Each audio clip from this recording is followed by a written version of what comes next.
Բարի լույս էլի բարեկամներ, ողջունում ենք մեր Տեր Հիսուսի անունով եւ ուրախ ենք, որովհետեւ Տերը մեզ այսօրը պարգևեց, սա այն օրն է, որ Տերը ստեղծեց, ամեն մեկ օրը Աստված ստեղծում է, գիտեք որ վաղը չկա, վաղը դեռ չկա, բայց վստահ ենք, որ նա որ դարեր շարունակ իր խոսքը ուղղեց եւ ասեց լույս լինի, վաղը անպայման լույս է լինելու, որովհետև Տիրոջ խոսքը չի ձախողվում երբեք։ Այսօր մեր հյուրն է Մեսելի Դավիթ Թորոսյան եղբայրը, նա Բեթել Մկրտական եկեղեցու հովիվն է, արդեն ճանաչում ենք նրան շատերս, որովհետև եղել է այստեղ քանի անգամներ եւ այսօր էլ պատիվ ունենք նրան ունենալու մեր մեջ։ Դավիթ եղբայր, շնորհակալություն, որ եկաք։ Ես եմ շնորհակալ, որ հրավիրեցիք եւ սպասում եի, որ երբ եմ նորից գալու։ Ինչ լավ է, շատ անկեղծ եւ հրաշալի պատասխան եւ ընդունելի է։ Դավիթ եղբայր, որտեղ դու ցանկալի մարդ ես, Տիրոջ սրտով ես, վստահ եմ։ Եվ ուրախ ենք, որ այստեղ ես եւ ձեր թեմաները շատ գեղեցիկ, մաքուր ավետարան, կարելի ասել։ Այսօրվա թեման չմերժել հրավերը, այդպես է։ Այո, հրավերը չմերժենք։ Այսինքն մենք հրավեր ունենք։ Այո, եթե ուրախացեք այսօր հետ կապված, այսօր եթե նրա ձայնը լսում ենք, չմերժենք։ Այո, ուրիշներ ասում մի խստացրեք ձեզ։ Մի խստացրեք, այո։ Որքան հասկացա թեման հարսանիքի առակիցա լինելու, այո, Հիսուսի առակը, որ հարսանիքի մասը շատ խնջույք, ընտրիկ կամ հարսանիք, այո, եւ իրականության մեջ, երբ որ թեմայի վերնագիրը ասացի, ես մի անգամից հասկացա, մի փոքր զրույց ունեցանք եւ այդ առակի ավելի խորքային իմաստը պետք է հասկանանք, որովհետեւ երբեմն վերստին ծնվածներին թվում է թե դա իրենց չի վերաբերում, արդեն նրանք վերստին ծնված են եւ նրանց այդ թեման չի վերաբերում, փաստորեն կարող ենք ասել, որ սա ավելի շատ վերստին ծնունդ ունեցողներին է վերաբերում, քան ճիշտն ասած ես երկու մասի եմ բաժանել, հենց տեսա, որ կա առաջին երևացող պատճառաբանությունները, ակնհայտ հստակ է ասում, եւ երկրորդը խորքային, այսպես ասած տողատակի մեջ բաներ կա, հա, որտեղ այսպես ասած դրսևորվում է դուրսագալու մարդու այդ սիրտը, ապրումները, ինչու այդպիսի պատճառաբանություններ բերեց։ Այդպես ու այնտեղ միայն խոսքը մտնելու, մասնակցելու մասին չի նաեւ Տիրոջ հետ լինելու, ծառայություն անելու, հետևելու մասին է, որ բոլորիս է վերաբերվում, որ պետք է նաև չառհամարենք ծառայությունը, որ Տեր հրավիրում է հետևել իրեն ու ծառայել, իր գործը կատարել։ Իր տան մեջ։ Ոմանք մտածում են, որ փրկվեցին եւ դրանով ամեն արդեն տան մեջ են, ավարտվեց, հա, բայց դրա շարունակությունը կա, այդ փրկված լինելու այդ արտահայտությունը կա, այդ սիրտը կա, մենք փրկվում ենք, մեր սիրտը փոխվում է Տիրոջ նկատմամբ, մենք ջանքով ջերմեռանդությամբ ենք լցվում, դա չի մարում, դա պետք է շարունակվի, ավելի բորբոքվել ու արտահայտվել, որ արտահայտվում է մեր ծառայությամբ։ Այստեղ ճիշտ կնի այս խոսքը, ասույթը, որովհետև սա ասույթը շատ հետաքրքիր, մենք փրկվել ենք, փրկվում ենք եւ դեռ պետքա փրկվենք։ Այսպեսի բան կա, այո, փրկությունը անցյալում, ներկայում եւ ապագայում, այո։ Մի հարց էլ տամ, այդ չգիտեմ թեմայի մեջ կա թե չէ, բայց սկիզբը օգտագործեմ, հետո ընթացքը կանցնեմ ձեզ։ Այդտեղ նաեւ կա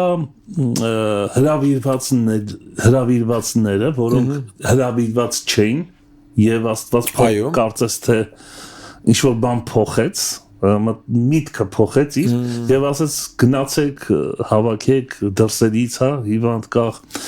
եւ այդտեղ հանկարծ հասանիքի վայրում տեսնում եմ մեկին, որը հարսանիքին վայել հակուս չունի, շատ հետաքրքիր միտքել է դա, ինչի մասին է խոսքը, վստահ եմ դրա մասին պատրաստել ես, բայց ուղղակի ուզեցի չեմ անդրադարձել,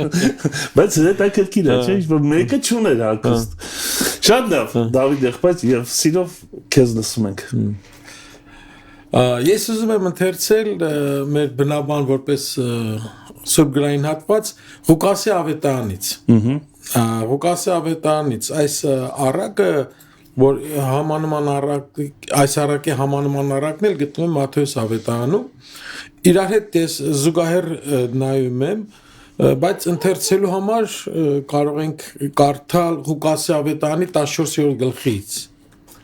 Այսպես էր այնտեղ միջավայրը, եւ երբ սեղան նստողներից մեկ այս խոսքերը լսեց, ասաց նրան. «Երանի նրան, ով Աստծո թագավորության մեջ հաց կուտի»։ Այն ժամանակ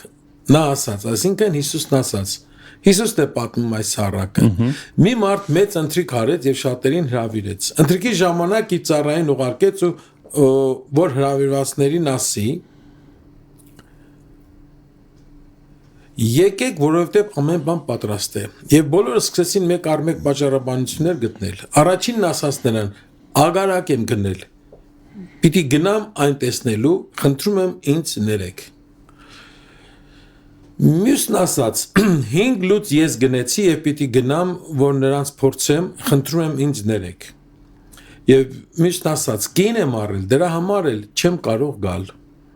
Ծառան եկավ եւ այս բաները պատմեց տիրոջը, անժամանակ տանտերը բարկացած ասաց իր ծառային. շտապ գնա քաղաքի հրապարակներն ու փողոցները, այնտեղ բեր աղքատներին, խեղանդամներին, կաղերին եւ կույրերին։ Այս հատվածը այսքանն եմ վերցրել, ավելի չեմ գնացել առաջ ու ուզում եմ այս մասին էլ մենք կիսվենք։ Ուրեմն ինչպես ասեցի, սրա նմանատիպ առակը բերված է Մատթեոս ավետարանի 22-րդ գլխի առաջ 10 համարների մեջ։ Երկու առակներն էլ ընդհանուր կողմեր ունեն։ Ինչ ենք ասում, համանման շատ նման բաներ ունեն, երկուսն էլ վերաբերվում են Աստծո թագավորությանը։ Աստծո թագավորության մասին շեշտադրություն կա, Աստծո թագավորություն։ Երկուսն էլ ուրախության մասին են։ Մեկը հարսանիքի ձևով, մեկը թագավորի տղայի հարսանիքն է անում, մյուսը պարզապես ընթրիք, խնջույք է։ Ուրեմն ուրախության մասին է։ Եվ երկու դեպքում էլ մասնակիցների համար հրավերներ են ուղարկում, որ մարդիկ գան մասնակցեն։ Երկու դեպքում էլ հրավիրալները պատճառաբանություններ են բերում։ Ինչ որ մի, այսպես ասած, արդարացումներ, որ չեն կարող գալ մասնակցել այդ խնջույքին կամ հարսանիքին։ Եվ երկու դեպքում էլ հարսանիքի տերը, մի դեպքում թագավորը, որ տղայի հարսանիքն է անում, իսկ դեպքում էլ այդ մարդը հանգամանք ունեցող անձնավորությունը, կշիռ ունեցող անձնավորությունը, ինչ են անում, մտածում են, որ եթե հրավիրալները չեկան, հարսանիքը կամ ուրախությունը պետք է կայանա, այսպես թե այնպես, դա պատրաստված է, ամեն պատրաստությունները տեսել են, պետք է կայանա, պետք է լինի, դա չի կարող, որ չեղարկվի, այսպիսի մի կարծես թե, ու դրա համար ասում է գնա բեր մարդկանց, որ լցնեն իմ տուն իմ սրահը, և հրամայում է հրավիրել աղքատներին։ Միջև դա, ոչինչ որ հարցը բարձրացնեմ, տես հետաքրքիր բան ասեցիր, ընդհանրապես երբ որ հարսանիք կամ խնջույք է լինում, նախորոք են հրավիրում, որ հասկանան քանի հոգի պետքա գան եւ հետո պատրաստեն ըստ մարդկանց քանակի, չէ, բայց Հայաստանի պայմաններ, բայց որքան վստահ է եղել թագավորը, որ պետքա գան, որ նախորոք չի արել, չի հարցրել, նախորոք չի ուղարկել, արդեն պատրաստել է ամեն ինչ։ Ճիշտ ասած, ընդեղ ասում արդեն պատրաստ է, դրանք պոտենցիալ գիտեն, որ պետք է գնային։ Այսինքն սա է, այո, վստահ էր տերը, որ այսինքն պետքա գան թագավորը։ Եկավ այդ պահը, որ պետք է արձագանքեն։ Այո։ Հիմա ասեց եկեք, հիմա եկեք, պահն է։ Կարծես թե խնջույքը պիտի ձախողվի արդեն։ Իրանք պետք է գնային։ Բան հետաքրքիրն է, որ իրանք չգնալով ոչ մի բան չփոխվեց։ Աստված իր ծրագիրը պիտի անի, սա շատ կարևոր է, այո։ Եվ ասեց, որ բերեք հիվանդներ, անկարող մարդիկ, որոնք ներկա լինեն, ու ծառաները պետք է ապահովեն դրանց մասնակցությունը։ Եվ գալիս ենք տեսնում ենք եզրակացությունը։ Երկու դեպքում էլ երկու առակների երկու վերջավորությունը եզրակացությունը նույն իմաստ է կանչվածները որ առաջինն էին չեն մասնակցելու խնջույքին այլ մասնակցելու են վերջինները հանդիսացող այդ աղքատ ու խեղանթամ մարդիկ եւ իրենց իսկ որոշմամբ այո որոշումը իրենցներ իրանք փաստորեն ընտրություն արեցին այդ ընտրության կապված մտքեր տողեր կան այո իրենք որոշեցին որ չգնան իրենք դա ընտրեցին հիմա ինչ վերաբերում առակը պատմելու այսպես ասած ենթահողին ենթահողին կամ միջավայրին կամ նպատակը ինչն էր որ մեր Տերը պատմեց այս առակը Սրա մասին ավելի ընդարձակ կա Մատթեոսի ավետարանի մեջ եթե ավետարանը ըստ Մատթեոսի այդ արձանագրության ենք հետևում ապա տեսնում ենք մինչև այդ Հիսուս պատմե մի այլ առակ որը ասում ենք այգու չար մշակների առակը հա ուրեմն այգու չար մշակների առակը նախորդում է Հիսուսի պատմած հարսանիքի առակին իսկ ինչն էր իրավիճակը այստեղ իրավիճակը այն էր որ Հիսուս գլխավոր քահանաներին եւ ժողովրդի ավակներին հասկացրեց որ նրանք այգու չար մշակներն են այգին Իսրայելն էր Աստծո այգին Իսրայելն էր Իսրայել ժողովուրդն էր իսկ Հիսուս նրանց հասկացեց եւ ցույց տվեց որ իրենք պատմության ընթացքում դարերի ընթացքում որ ինչպես հալածեցին մարգարեներին, քարկոծեցին, սպանեցին եւ վերջում իրանք ձեռք երկարեցին Աստծո որդու Հիսուսի վրա ու ուզեցին տիրել այգուն, տեր կանգնել այգուն, որը իրենցը չէր, այլ որը Աստծուն էր։ Ու սրանից անմիջապես հետո է Հիսուս պատմում այս առակը հարսանիքի առակը հրավիրվածները ոչ միայն արհամարեցին ոչ միայն մերժեցին թագավորի հրամանը այլ ծառաներից ոմանց էլ ծեծեցին հետ ուղարկեցին էլի կամ սպանեցին շատ վատ վարվեցին դա հավասար էր թագավորին մերժելու այո Եվ Հիսուս այսպիսի խոսքեր ունի, չէ, Հովհաննես ավետարանի 1:11-12-ը Քրիստոս յուրայիններին, իրեններին եկավ, եւ յուրայինները նրան չընդունեցին, բայց ովքեր ընդունեցին իրեն, նրանց նա Աստծո որդիներ դառնալու զորություն տվեց, նրանց որ կհավատան իր անվանը։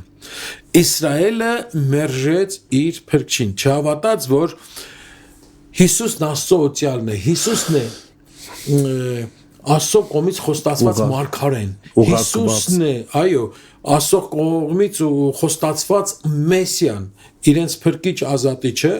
եւ դրա համար էլ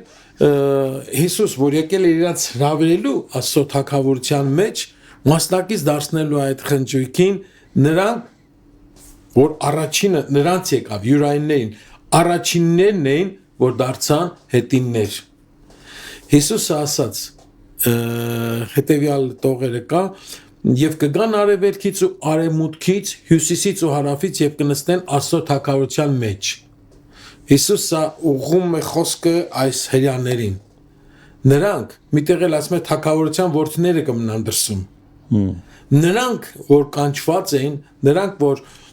ունեին այս հրավերը նրանք մերժեցին եւ մնացին դրսում, բայց արևելքից, հարավից, հյուսիսից որոնք հեթանոսների այո, մյուսները պետք է գան ու բազմեն Աբրահամի, Իսահակի, Հակոբի հետ Աստծո թագավորության մեջ։ Այսինքն մենք տեսնում ենք, որ Իսրայելը մերժեց Հիսուսին, Աստծո օծյալին, եւ ինքը ընտրեց Բարաբային խորհրդանշական ձևով ընտրեց Բարաբային ոչ թե Քրիստոսին։ Երբ որ Պիղատոսը նրանց առջև կանգնացեց ու ասեց ում եք ընտրում ում արձակեմ իշխանություն ունեմ դուք կարող եք այսպես ասած համաներման կարգով զատկի տոնի առիթով ում արձակեմ Բարաբային թե Հիսուսին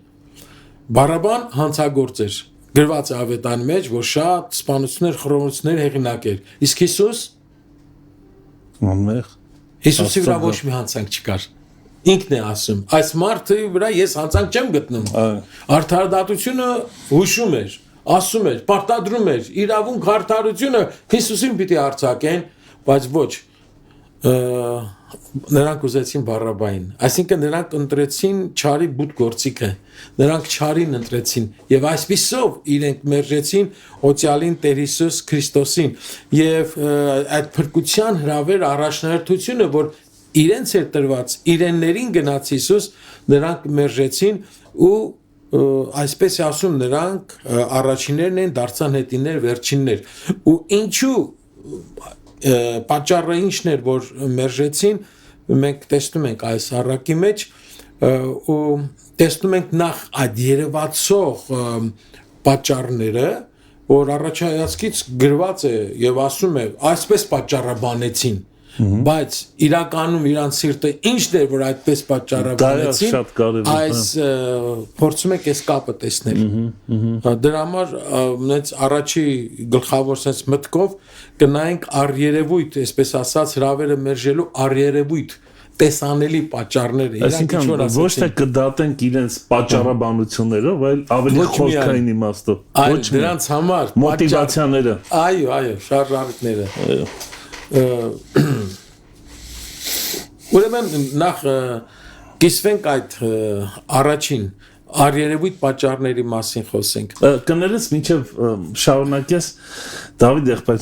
սա մեզ կօգնի, որ մենք էլ կարողանանք հասկանալ արդյոք պատճառաբանողի դերում ենք, թե ավելի հրավերը ասելով, հրավերը մերժելու։ Գիտես շատ բաներ կա, որ հոգևոր կյանքում մենք չենք անում պատճառաբանելով։ Բայց եթե խորքային մտածում ես, հասկանում ես, որ դու կարող ես անել, բայց պատճառ բռնեցի, որ չես անում։ Մարդկա Աստծո ծրագիրը այսպեսի մի բան կա, ինքը չի ուզում, բայց համապատասխան պատճառաբանություն էլ չի կարում գտնի, որ ասի։ Այո։ Դա էլ է զարմացնում։ Էդ է վարպետություն, որ թաքցնես։ Օրինակ ես ինձ բռնում եմ դրա մեջ։ Շատ բաներ կա, այո։ Դա այն ժամանակ ենք հայտնաբերում եւ քննում ենք մեր սիրտը Աստծո առաջ։ Ասում ենք ամեն դեպքում ես այս պատճառաբանությունը ասեցի, բայց իրոք դա էր։ Եւ իրոք կարող է դա լինի, բայց դա պատճառաբանություն է ծառայության բան կամ ինչ-որ մի բանի չի ստացվում, չի գալի, ասում եք գիտես զբաղված եմ, կան ինչ-որ մի բան։ Հաջորդ անգամ զանգում ես էլի ասում ես իրոք ինչով կարամ օգտակար լինեմ եւ այլն, դե ես իմ եւ այլն, երկրորդ, երրորդ անգամ հետաքրքրում ես, տեսնում ես, որ իր ասած պատճառաբանությունը այլ է, բայց իր բուն պատճառը որ կա, որը չի տալիս, դա այլ է։ Ու երբ որ կարողանում ենք մտնել սրտի մեջ, սրտից սիրտ խոսալ, կարողանում ենք այդ հարցին ճիշտ լուծում բերել։ Այնպես չի, որ մենք վարժենք այդ հարցերի մեջ, կարողանում ենք այդ պատճառաբանությունը, որ ասում ենք, արտահայտում ենք եւ ինչ որ խորքային կա, համատեղել իրար հետ, ճիշտ արտահայտել։ Երբեմն սխալ ենք արտահայտում։ Մանավանդ երեխաները ուրիշ ձևով են չի արտահայտում։ Ասում են ուրիշ ձևով, մենք պետք է հասկանանք ու հաճախ ասում ենք, ինչ որ ասում է, դա չի կարևորը։ Խորքային է, ինչ է։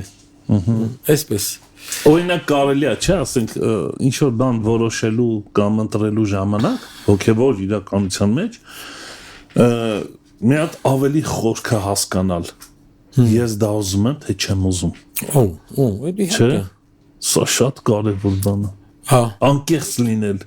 բացառիկ անկեղծ։ Վերջապես ինչն է իմ նպատակը։ Նպատակ, մոտիվացիա, շարժ։ Ես դրան ոնց հասնեմ, ոնց արտահայտեմ, ոնց ցույց տամ։ Կներես ընդհատեցի, բայց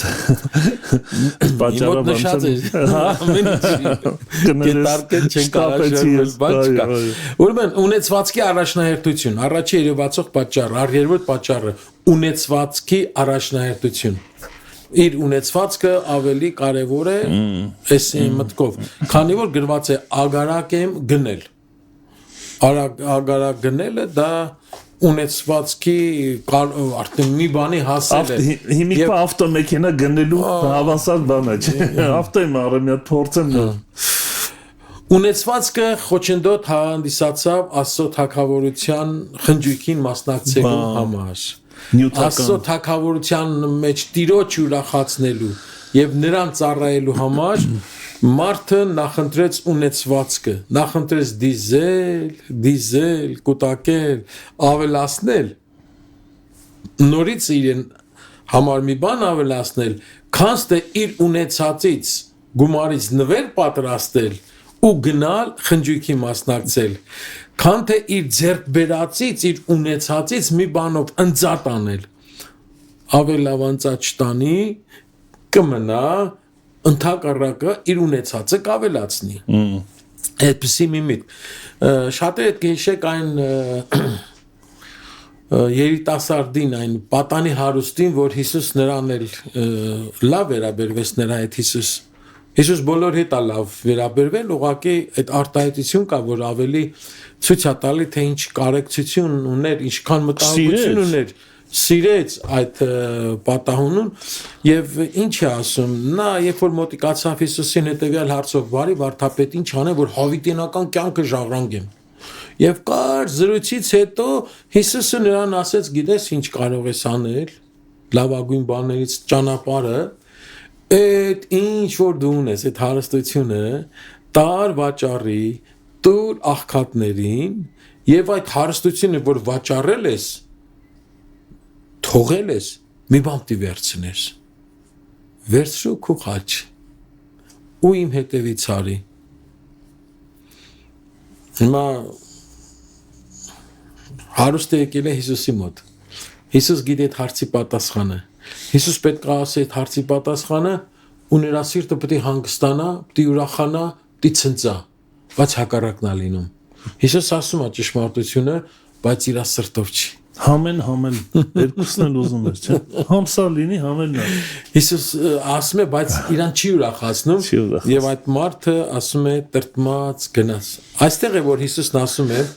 հարստություն ունեցողների համար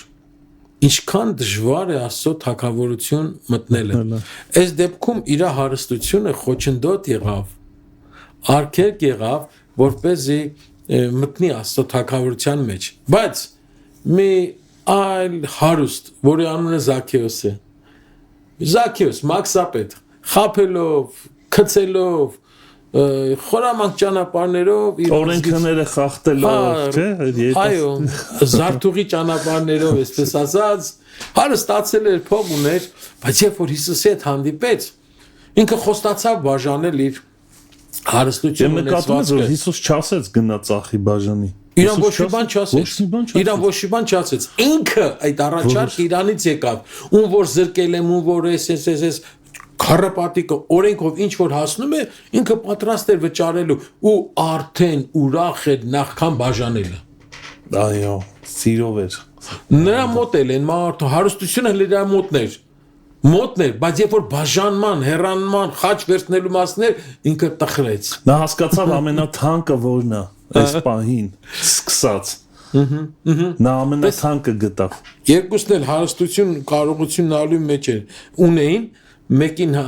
խանգարեց, մեկին չխանգարեց։ Մեկը կարողացավ վարվել այդ հարստության հետ ճիշտ ձևով։ Ուրեմն, եթե այս առաջի կետի հետ կապված ասենք ինչն է դասը հետևյալն է. մեր ունեցվածքը չպետք է առաջնակարգ լինի փրկությունից ու ծառայությունից։ Ամեն։ Չպետք է։ Եթե հարստանում ենք ունեցվածքով, կարողությունով եւ փոխարենը կամ դրանից հետո այսպես ասած հրաժարվում ենք ծառայություններից, պատճառը դառնում է, որտեղ մի հատ էլ բնակարան գնեցի կամ մի հատ էլ ես ինչը պիտի անեմ, եղբայր ջան, կներես ես դժվար թե կարողանամ գամ երկի փորձի, դժվար թե կարողանամ գամ ավետարանչության, դժվար թե գամ եկեղեցու մի բան անելու, ինձ էլ չեմ կարող գալ։ Նշանակում է մենք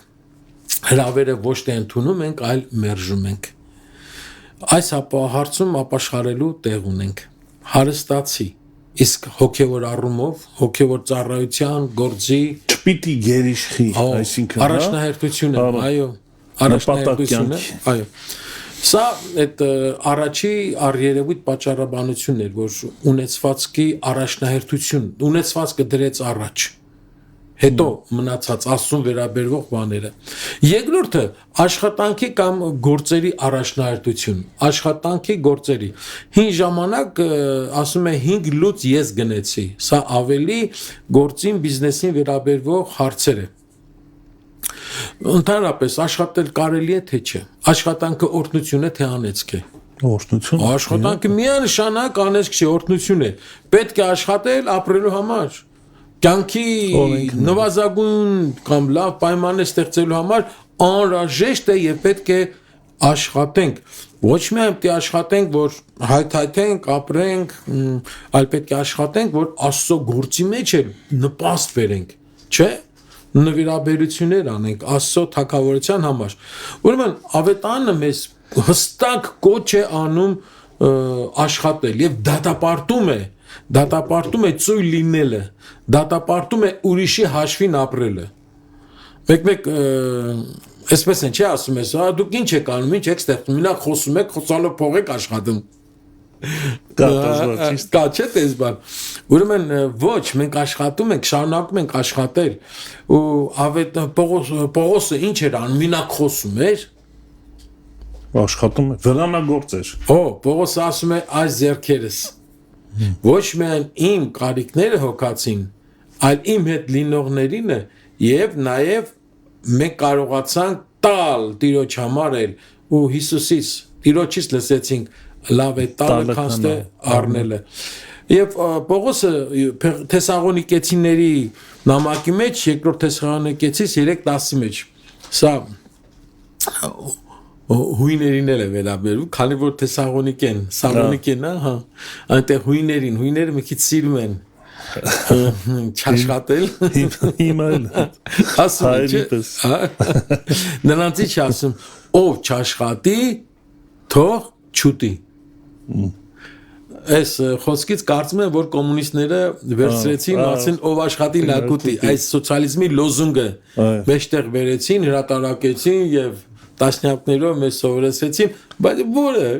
առաջին դարում Պողոս Առաքյալը գրել է շատ բարձ, ով չաշխատի, թող չուտի, եղբայր, աշխատի որ ուտես։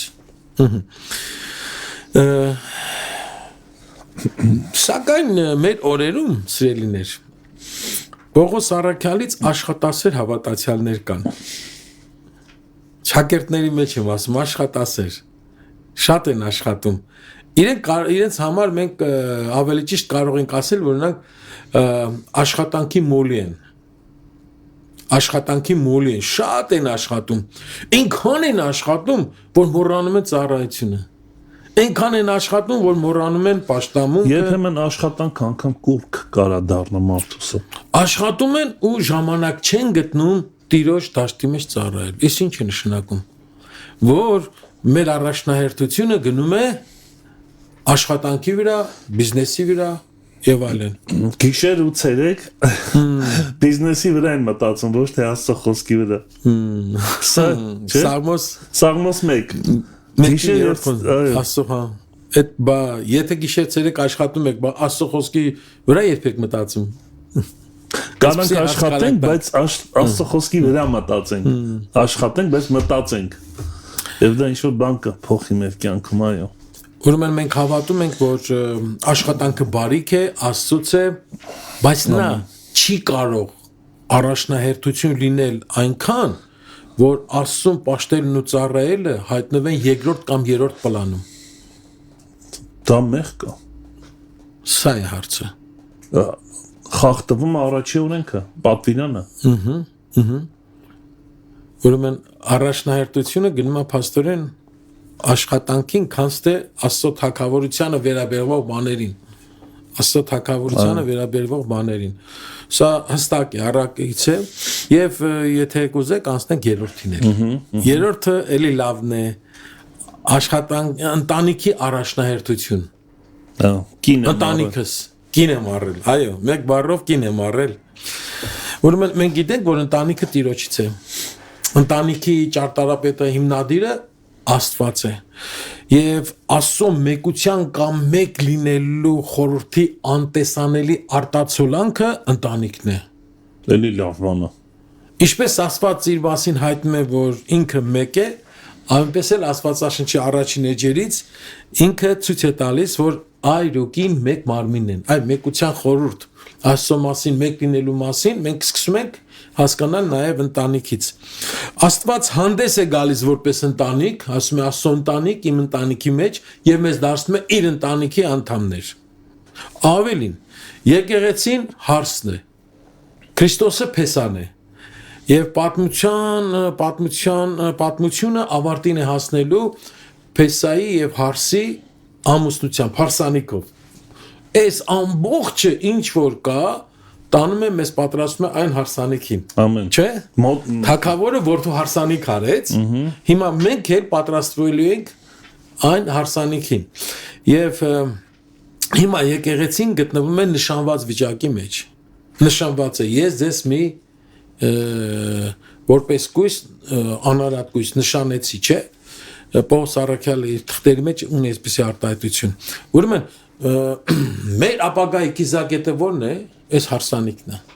Միանալ նրա հետ։ Այո։ Ուրեմն այդ այնքան խորը արմատներ ունի ընտանիքը, կինը, երեխաներ, զավակները մեր մեջ, որը Տիրոջից է։ Ու եթե մեր այս կապվածությունները, այս փոխհարաբերությունները ընտանեկան միտված չեն մեր այդ կիզակետին, այդ հարսանիքին, այնքան լավ բան ընտանիքը, որ այնքան լավ բան է այդ հարսանիքը, այդ միությունը, որ Տերը մեզ ցույց է տալի, որ մեր ապագան այստեղ է։ Ուրեմն մենք պետք է գործենք այդ ապագայի համար։ Եթե մեր ընտանիքը, մեր կինը, մեր երեխաները մեզ չեն արթնացնում, մեզ չեն քաջալերում, մեզ չեն մղում, մեզ չեն տանում դեպի Աստծո ընտանիք, ուրեմն տխուր է վիճակը։ Տխուր է։ Շատ տխուր է վիճակը։ Ինչ կան տանեկան այլ հանգամանքներ մեզ օրեցօր պետք է պատրաստեն այս հարսանիքի, եթե ոչ, ապա մի սխալ բան կա։ Երբեք ընտանիքը չի կարող խոչընդոտ լինել։ Այն պետք է ավելի, գիտեք, շոշափելի դարձնի Աստծո ընտանիքի ներկայությունը, ավելի պետք է այդ ուրախությունը, հիմա զգանք այդ ուրախությունը, որ պետք է հետո վայելենք։ Սա է։ Ոմանք կարող են ասել իմ խաչը իմ ընտանիքն է։ Լսել եք տենց արտահայտություն։ Հա, շատ եմ լսել։ Կա, բայց Տերը ընտանիքը խաչ չի դրել։ Տերը ընտանիքը դրել է։ Սխալ արտահայտություն է դա։ Նախաճաշակում են նախահամտեսումը այն Այո։ երկնային հավիտենական ընտանիքի Մոդել կարելի ասել։ Ուրեմն այս պարզ պատճառաբանություններն ենք տեսնում, այս երեք երևացող պարզ պատճառաբանությունները, որոնք ինչ են անում, հետ են պահում եւ չեն թողում մաս կազմել Աստծո թագավորության մեջ եւ ծառայության մեջ։ Իսկ հիմա, եթե հարմար է, անցնենք խորքային պատճառներին։ Ինչ կա դրանց տակ, էլի։ Առաջինը Մատթեոս ավետարանի մեջ ինքը ասում է հետևյալ մի բանը 22:5-ի մեջ այնտեղ գրած է որ գնացին ասեցին բանի տեղ չդնելով խոսքը ասվեց այդ խոսքին իրանք բանի տեղ չդրեցին այսինքն առամարել հրավերը բանի տեղ չդնելով Մատթեոս ավետարան 22:5-ի մեջ այդ տողերը կան բարձում է որ իրականության մեջ խորքի մեջ այս մարդիկ արհամարանք ունեին հրավիրողի հանդեպ նրա խոսքն ու հրավերը նրանց համար հեղինակություն ու արժեք չուներ սա է ցավը գիտեք էլի գնանք հրյաներին իրենք չեն ուզում հասկանալ լսել որ Հիսուս Քրիստոսը ինքն է Աստծո որդին թե չէ իրանք ցույց տվին ձևացրին թե մի կողմից ուզում են եւ ասում են երկնքից նշան ցույց տուր որ հավատանք մի հատ նշաններ տուր ասա որ հավատանք որ դու ես երբ Հիսուս ցույց տվեց խոսեց ասեց ինչ արեցին հավատացին երբ որ բացեի հարցին դու ես բարձրալի որդին կամ այդքան նշաններ տեսան հազարավորներ կերակրվեցին ինչպես ծովի ջրի վրայով քայլեց մեռածները հարություն առան կույրերը տեսողություն ստացան այն աստիճան ես զարմանում եմ Հերովդեսը երբ որ պետք է Հիսուսին տարան Հերովդեսի մոտ ինքը մտածում էր, որ հիմա ինքը պետք է տենա կամ որ լսում էր Հիսուսի մասին, ասում է սա հարություն առած Հովանես Մկրտիչն է, որին ես սպանեցի։ Ուրեմն այնքան հավաստի էին Հիսուսի արած գործերը, այնքան նշանակալից անհերքելի փաստեր էին, գերբնական գործեր, բայց հավատացին ընդհակառակը, երբ որ ասեց ես եմ, իրենք ասին դու հայություն ես անում, կատաղում էին քահանաները, այո, հայություն արեցին, ասի հայություն համարեցին։ Դրա համար Եբրայեցիս թղթի հեղինակը առաջի տողերի մեջ ինքը մեզ հետևյալն է ասում, Աստված տարբեր ձևերով խոսեց, հիմա խոսում է վերջին ժամանակներս իր որդու միջոցով։ Եվ ինչ է ասում, ուշադրություն դարձնենք որդու խոսքերին, որովհետև եթե հրեշտակների միջոցով տրված խոսքը հաստատուն էր, եւ ամեն հանցանք ու անհնազանդություն իր արդար հատուցումը ստացավ, մենք ինչպես ազատվենք, եթե անհոգ գտնվենք այնպիսի մեծ փրկության հանդեպ, որ նա խրճակվեց Տիրոջ կողմից եւ ապա մեր մեջ հաստատվեց նրանց միջոցով, որ իրենից էին լսել։ Ուրեմն սիրելիներ, որքան որ մենք խոնարհվենք ու պատվենք Աստծո խոսքը, այնքան էլ Աստծո թագավորությունն ու Աստծո գործը առաջին տեղում կլինի մեր կյանքում։ Խորքային, որքան այդ մարդիկ պատվեն այդ թագավորին, որքան բանատեղ կշռեն, արժեք տային այդ խոսքին, այնքան էլ ճիշտ նախապատիվ քայլեր կանեին։ Դրա համար մենք ասում ենք Աստծո խոսքը որքանով է կարևոր մեզ համար։ Պատվավոր, նախապատիվ, ինչպես ենք վերաբերվում։ Այո, սա է։ Եթե հասկանային թե ով է ասում, ինչ է ասում, ինչ այգի, ինչ ես, ինչ եւ այլն, չէ։ Բայց խորքային մի բան էլ կա, միտք։ Եղբայր, ախր այդ թագավորն է պատճառ եղել, որ դու հարստացել ես։ Ինքը օտար երկրի թագավոր չէր։ Ինքը հենց իրենց թագավորն էր, այդ իմաստով։ Այո, կշիռում էր։ Դե գիտեք, ուրիշ բաները կանենք նայենք, օրենքով իրանք պարտավոր էին հարգեին, պատվեին եւ այլն, չէ, բայց փաստորեն սրանք ինչ որ մի ընտրելու հնարավորություն ունեն, թագավորը չգնաց իրանց վերացրեց, բայց ստեղ այն բանը կար, որ իրանք կամովի պետք է դա անեին, ուզենալով պետք է,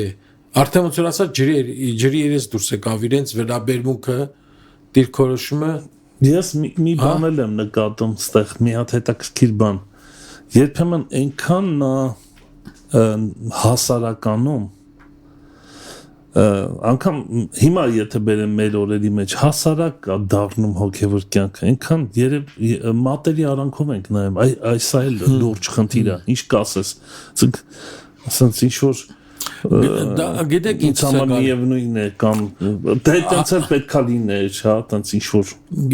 գալիս է նրանից իմ կարծիքով, գալիս է նրանից, որ լուրջ չենք վերաբերվում Աստծո խոսքի հետ։ Ասում հիմա ով է քո ասածները անում, ով է այդ բաներին հետևում։ Ինչ որսած ինչ որ ուրիշ ես հարց կտամ, իսկ ով է ամեն օր Աստվածաշունչը վերաբերմունք, ով է գալիս Տիրոջ ներկայության մեջ, ով է կարևորում դա։ Դավիթ եղբայր, դու էլ հին, այսինքն հայրդ էլ հավատքի մեջ եղավ, որ թվին 70-ականներին, չէ՞ երևի։ Հայրիկս 58-ին է ապաշխարել, 58 թվականից։ 18 ծնվել ես այդ հոգևոր ընտանիքի մեջ։ 74 թիվն էր, որ իմ ծնողները ապաշխարեցին, ինչ եմ ես օրինակը վկայությունը բերում, վստահ դու էլ ես։ Այն ժամանակ քիչ էինք, շատ քիչ, եւ ասեմ, որ խոսքի վարպետությունն էլ այդքան եսի ինչ չէր։ Հա։ Հիմա շատ առաջադեմ է դարձել խոսքը։ Որովհետեւ մի անգամից 20 մեկնաբանական գրքերի հետ ենք աշխատում, առատ ենք բանություն ենք։ Արդեն իրար հետ կռվում ենք, ով որ դպրոցին է հետևում։ Եվ մրցակցություն ավետարան։ Բայց դու հիշում ես ինչ ակնածանք կար, ակնածանք, ինչքան տեն ասել վերջես, իսկ սուրբիկ բոլորն ունեն։ Իսկ սուրբիկ բոլորն ունեն։ Ոչ, գրում էին, ես հիշում եմ, իմ papan ավետարանը մեկից խնդրել էր մի քանի օրվա մեջ գրել էր ու նորից հետ էր տվել, չկար գիրք։ Չկար։ Բայց արժեքը ուրիշ էր խոսքի։ կներես ընդհատեցի, բայց այս վկայությունը շատ կարևոր է։ Ես էլ փոքր ժամանակվանից շատ եմ ուրախացել։ Կարդացել եմ Աստծո խոսքը, հետևել եմ, ուրախացել եմ, որ նոր կտականն եմ ունեցել։ Գրպանից է փոքր։ Առաջի գրպանի նոր կտականը գիտեք ինձ երբ եմ ստացել դանը բջջային հեռախոսներից ավելի մեր հայրն էր ասում մի անգամ որ բերեց օսենց նենց հայրիկս մի հատ խոսք ունի լազատ հատալը որ կարդում ես հիշում եմ այդ ժամանակները տենց էր այդպես էր հիմա մի քիչ միջավայրը, պայմանները, կարծես թե կոմֆորտը փոխեցի անեմ, հետո կկարդամ, հետո կնայեմ, հիմա եւ այլ իսկ այն ժամանակ իմ ժամանակներում կարծում եմ մի քիչ այլ էր։ Երկրորդը հետեւյալն է։ Մեզ 10 րոպե մնաց է,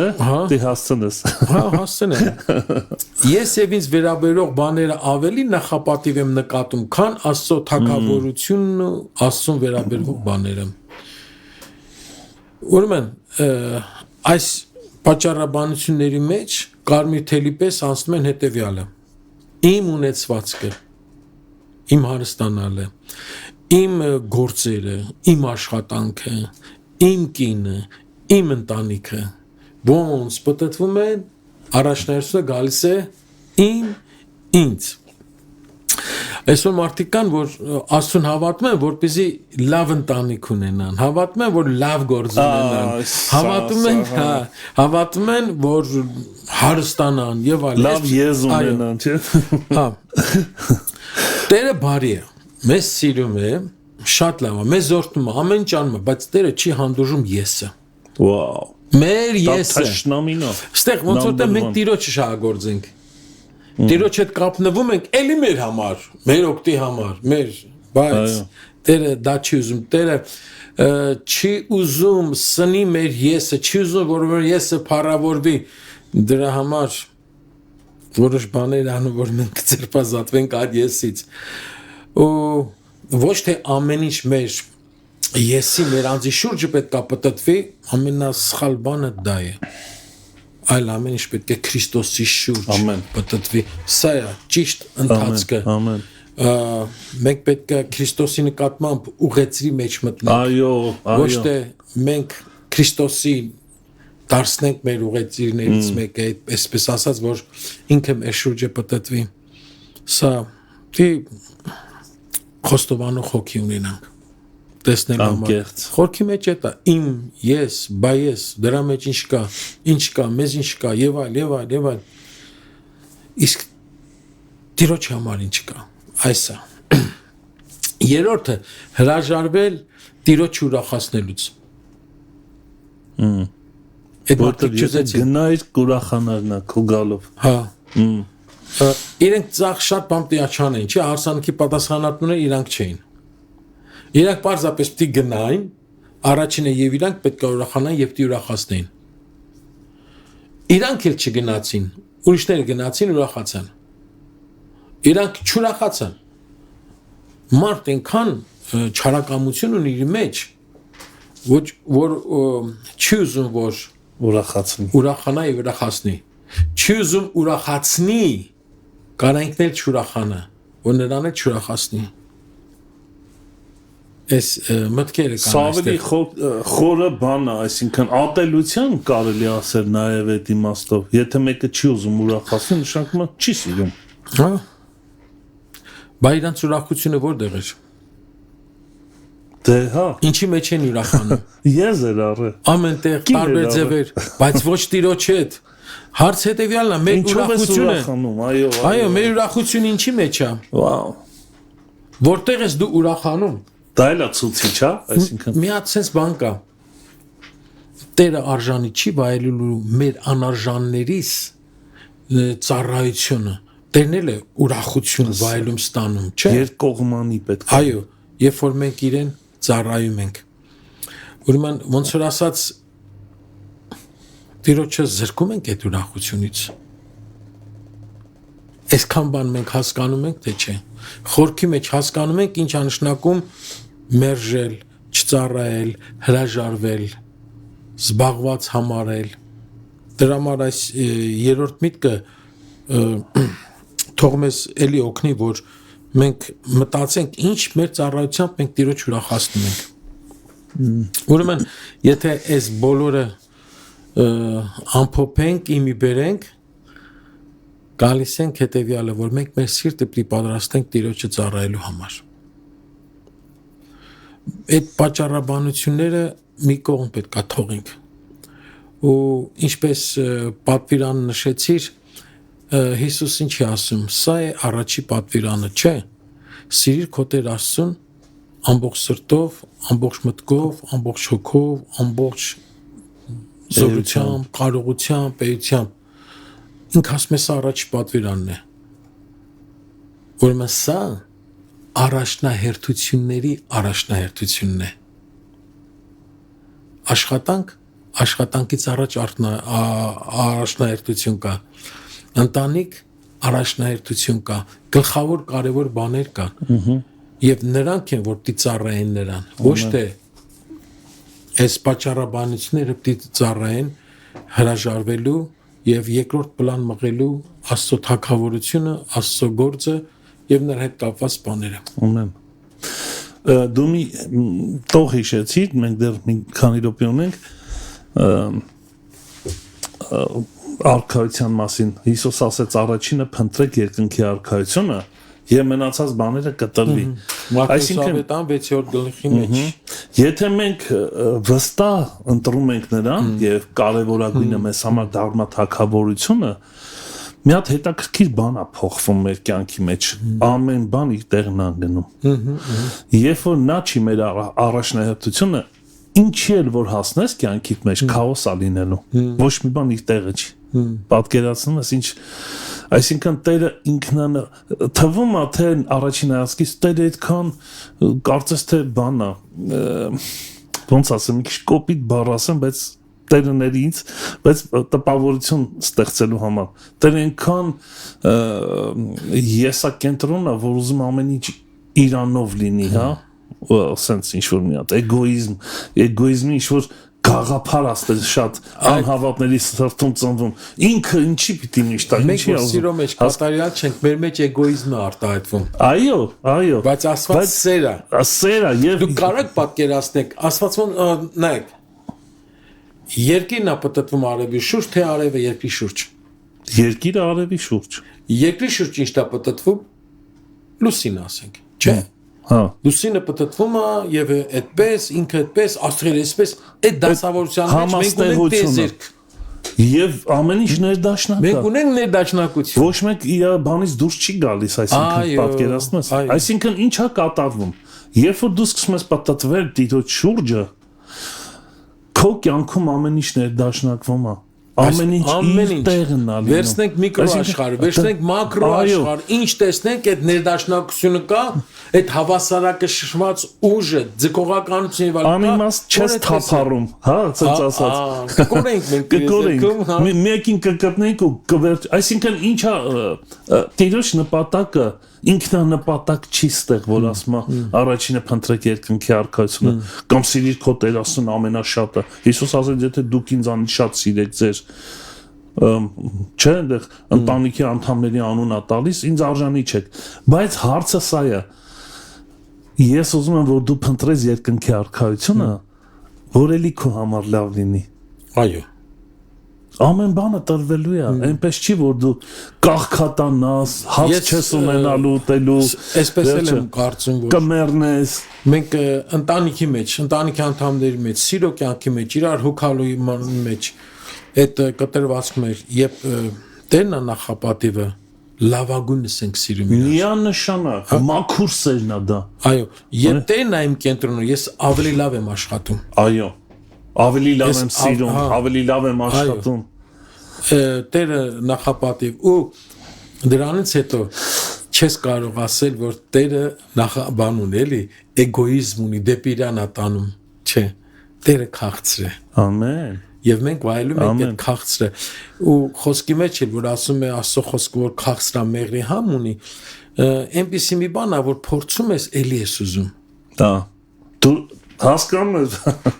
Գնում ես դրան, չէ՞։ Դրա համար ոչ թե հոգնում ես, ձանձրանում ես, այլ այո, չէ, ձանձրի չկա։ Այդ օրգանիկա դա դառնում։ Եվ երկրորդը սա էլ ուզում շեշտեմ, որ եթե մենք Աստծո որդի ենք մեզ համարում, ապա մեր ընտանիքը մեզ համար հարազատ է։ Հա, գիտես, թագավորը հարազատ է, մեր թագավորն է։ Եվ մենք իր տունն ենք, այս թագավորի տուն, չէ՞, մենք ժամանակներ առաջ նախաճաշակումն է երկնքի։ Իհարկե։ Ընտանիքը դրախտն է երկրի վրա։ Այսինքն քո տունն է, քո թագավորը իրան օտար չի քեզ համար, նա հարազատ է, այսինքն այս հարազատության ֆակտորն էլ կա այստեղ։ Ուրեմն հարազատ չի քեզ համար, որ դու չգնացիր։ Դա ծնված լինելու հարցն է։ Վերությունը։ Սա ցույց է տալի, որ դու վերստին ծնված ես, որովհետև դա քո հարազատ հայրն է, թագավորն է, այսպես ասած։ Դավիթ, շատ շնորհակալ ենք Տեր օրհնի, այս կարևոր թեմա էր եւ իրոք նորից վերանայելով հասկացանք, որ սա մեզ է վերաբերվում։ Սա աշխարհիկ մարդուն չի վերաբերվում, որ Տերը այո, նայելա դա մտնում է այդ կոնտեքստի մեջ, բայց շատ ավելի մեզ է վերաբերվում որպես վերստին ծնվածներ, որքան հարազատ են։ Որովհետև մենք էլ լուսավորված լինելով, շատ բաներ իմանալով, նմանատիպ պատճառներով ենք հրաժարվում։ Շատ է եղել։ Ես ինձ հենց հիմա բռնում եմ դրա մեջ ու ապաշխարում եմ։ Շնորհակալ ենք եղբայրս։ Եթե կոչ ունես սիրով եւ քո աղոթքով ապարտենք։ Տերը քաղցր է։ Սիրով ծառայենք իրեն։ Փորձենք լսել իր ձայնը։ Դարձնենք կարևոր։ Իր խոսքը ամենակարևորն է։ Ու իսկապես ապրենք այն կիզակետով, որը ինքը մեզ ցույց տվեց, որ մենք ուրախանալու ենք։ Պատրաստենք մեր հարսանիքին։ Ամեն, ամեն։ Փառքես Տեր։ Մի թեմա էսպես տամ միտք տամ էլի։ Քանի որ դու ասացիր ծառայենք Տիրոջը, ես ուզում եմ հաջորդ, եթե հնարավոր է, հաջորդ թեման որ գաս, մեզ խոսած թե ինչ է նշանակում ծառայել Տիրոջը, խորքային իմաստով։ Մի բան, ես չեմ կարծում, որ ծառայել Տիրոջը մի բան անել իր համարն է։ Դա ավելի խորքային իմաստ ունի։ Ես տենց գիժ բաներ եմ մտածում, որպես է ավելի, ես չեմ, հիմա գնամ ինչ-որ մի բան անեմ քո համար, դրա մասին չի, ծառայել Տիրոջը, ընդհանուր իր խորքային իմաստով սա է, ուսումնասիրել իր խոսքը, կարծում ես, որ ճիշտ է դա է։ Դրանից պիտի բխի, դրանից պիտի բխի ինչ-որ բան անելը։ Շատ լավ, Դավիթ եղբայր, շնորհակալ ենք, Տեր օրհնի քեզ շատ եւ քո աղոթքով ավարտենք։ Տեր Աստված, մենք փառք ենք տալիս քեզ, որ դու սիրում ես մեզ եւ շարունակ մեզ արթնացնում ես, արթուն ես պահում, որ ոչ թե քո առջև պատճառաբանություններով հանդերձ գանք, այլ քեզ բերենք մեր սիրտը, մեր ժամանակը, մեր ունեցվածքը, մեր փոխհարաբերությունները ու դնենք բոլորը քո ոտքերի տակ։ Ամեն։ Ու ասենք արժանի ես Տեր ընդունելու փառքը, պատիվը ու զորությունը։ Ամեն։ Տեր պահես մեզ, զորացնես մեզ։ Եվ եթե խոսելով մեզ հետ հայտնաբերեցինք մեր մեջ այս թերությունները, այս պատճառաբանությունները եւ սրանց նման տարբեր բաներ, Տերների մեզ, ողորմիր մեզ եւ դու առաջնորդիր։ Թողություն տուր մեր սխալ մտածելակերպին կեցվածքին, ավելի շտկվենք, բուժվենք ու միմիայն քեզ տանք փառքը, պատիվ ու զորությունը, դու արժանի ես ով Տեր։ Փառքես Տեր։ Որքան դեպքեր են եղել, որ չենք մտածել շատ կարևորի մասին, քեզ ուրախացնելու մասին, այլ մտածել ենք մենք ուրախանանք թե ոչ։ Տեր օգնիր, զորացրու մեզի, որ այո, քեզ ուրախացնենք ու փառավորենք Սուրբ անունդ։ Օրհնիր այս ծառայությունը, Աբրահամ եղբորը, փառքես Տեր։ Եվ թող մարդիկ լսեն քո խոսքը ու ընդարձակվի քո թագավորությունը Հիսուսի անունով, ամեն։ Ամեն։ Փառքես Տեր։ Հրաշալի այսօրվա համար շնորհակալ ենք Տեր, պարգևեցիր մեզ այս խոսքը երկնքից ուղված, թող դաջվի մեր սրտերի մեջ։ Ես մի համար հիշեցի, կուզեմ կարդամ եւ ավարտենք։ Հռոմեացիս 14:17 որովհետև Աստծո արքայությունը ուտելիք եւ խմելիք չէ, այլ արդարություն, խաղաղություն եւ ուրախություն Սուրբ Հոգովը։ Ամեն։ Որովհետև նա, որ սրանցում Քրիստոսին ծառայում է, Աստծուն հաճելի է մարդկանց գովելի։ Տեսա՞ր, հետաքրքիր, իրոք շատ կարևոր եւ այսօրվա թեմայի մեջ է այս համարը։ Այսինքն, եթե մենք զբաղված ենք ոչ թե մեր արքայությամբ, այլ Աստծո արքայությամբ, որը բերում է մեր կյանքում արդարություն, խաղաղություն եւ ուրախություն, սա արդեն ծառայություն է համարվում։ Ամեն։ Տերոջ Եթե այդպիսի միջավայր է ստեղծվում, այո, դա արդեն ծառայություն։ Այո, շնորհակալություն Դավիթ եղբայր, Տերորդնի քեզ շատ, նորից քո գալու փափագով, ասում ենք, օրհնված եւ հաջողված եղիր։ Սիրելի քուրեր եղբայրներ, այսպեսին էր մեր եթերը, շնորհակալ ենք, որ միացել եք մեզ։ Շնորհակալ եմ նրանց, ովքեր հիշեցին, որ պետքա կիսվեն այս եթերը իրենց ընկերների հետ եւ գոնե, լավ, ոչինչ, գոնե եթերից հետո կիսվեք։ Տերովնի ձեզ առաջ Աստված կհանդիպենք վաղ առավոտյան ժամը 9-ին։ Մանրաթա, Տերը շուտով գալու է։ ամեն։